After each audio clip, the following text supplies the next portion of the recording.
29 रक्तपेढ्यांचे परवाने निलंबित, एमपीडीएचा दणका, नियमांचे उल्लंघन केल्याने कारवाई। मागील काही दिवसांपासून रक्त तुटवड्याची भीषण परिस्थिती असताना काही रक्तपेढ्यांनी नियमांचे उल्लंघन करत परराज्यात रक्त आणि रक्तघटकांची विक्री केल्याचे अन्न व औषध प्रशासनाने एमपीडीए केलेल्या कारवाईत उघडकीस आले आहे। या कारवाईत एमपीडीएने नियमांचे उल्लंघन करणाऱ्या 29 रक्तपेढ्यांचे परवाने निलंबित केले आहेत, तर 32 रक्तपेढ्यांना कारणे दाखवा नोटीस बजावली आहे। दिवाळीनंतर पुणे विभागात रक्ताचा तुटवडा निर्माण झाला होता।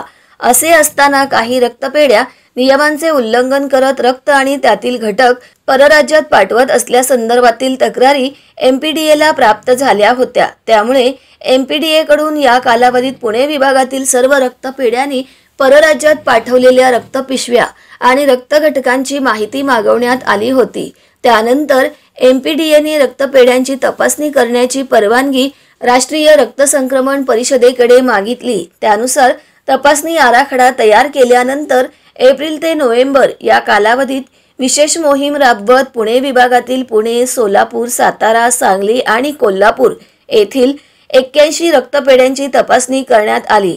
यात नियमांचे उल्लंघन करणाऱ्या 29 रक्तपेढ्यांचे परवाने निलंबित करण्यात आले आहेत, तर एका रक्तपेढीचा परवाना रद्द करण्यात आला आहे। तसेच 32 रक्तपेढ्यांना कारणे दाखवा नोटीस बजावण्यात आली आहे।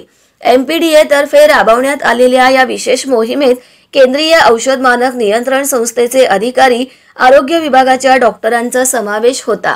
या मोहिमेअंतर्गत रक्तपेढ्यांवर करण्यात आलेल्या कारवाईचा अहवाल राज्य रक्त संक्रमण परिषदेकडे पाठवण्यात आला असल्याची माहिती एमपीडीए कडून देण्यात आली।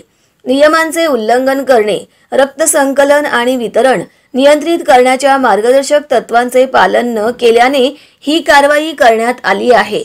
रक्तपेढ्यांनी रक्त जमा करताना कायद्याचे पालन करणे आवश्यक आहे। कुणी रक्ताचा व्यापार करू नये, रक्तदात्यांना कोणत्याही प्रकारचे आमिष देऊ नये। गिरीश हुकरे, सह आयुक्त एमपीडीए पुणे विभाग।